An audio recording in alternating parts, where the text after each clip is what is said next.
মালদায় জমি হাঙর হিসেবে অভিযুক্ত খোদ তৃণমূল কংগ্রেস জেলা সভাপতি। সরকারি জমি দখলের অভিযোগে অভিযুক্ত খোদ তৃণমূল কংগ্রেস জেলা সভাপতি আব্দুল রহিম বক্সি। সরব আরএসপি, চক্রান্তের পাল্টা অভিযোগ আব্দুল রহিম বক্সির।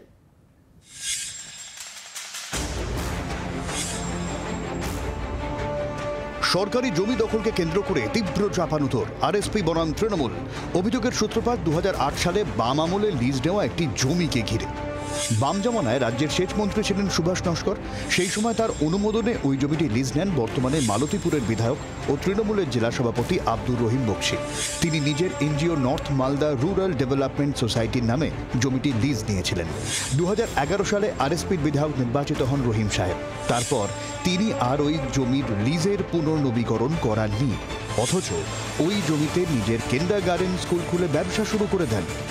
কোনো অনুমোদন ছাড়াই তিনি সরকারি জমি ও বাড়ি দখল করে রেখেছেন বলে অভিযোগ আরএসপির।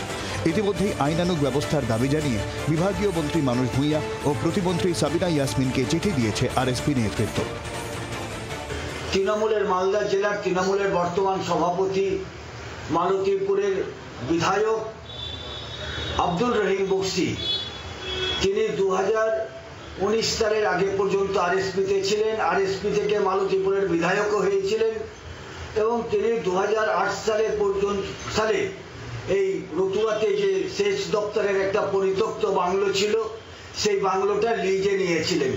ওই জমি এবং বাংলো গোটাটাই তিনি দলিল বানিয়ে রেকর্ড করিয়েছেন তার এবং তার স্ত্রীর নামে, এবং সেই গোটা জায়গাটাকে দখল করে সেখানে নার্সারি স্কুল খুলেছেন।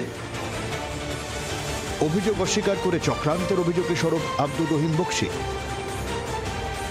আমি যদি কারো সম্পত্তি গ্রহণ করে থাকি, সে তার যদি ক্ষমতা থাকে, তার যদি মূলত থাকে, সে প্রমাণ করুক। আমি মাথাটাতে স্বীকার করে নিব যে আমি কোনো জায়গায় করেছি। এটা একটা বিজেপির চক্রান্ত। আর এই দালালটাকে সামনে করে নিয়ে মোটা অঙ্কের টাকার বিনিময়ে রহিম বক্সির বিরুদ্ধে এ ধরনের কথাবার্তা বলাচ্ছে। এমনিতেই নানান সময় বিতর্কিত মন্তব্যের জেরে খবরে উঠে আসেন আব্দুর রহিম বক্সি।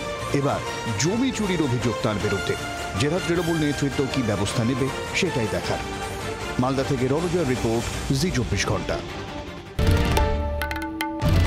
বাংলার আওয়াজ, বাঙালির আবেগ, জি 24 ঘন্টা।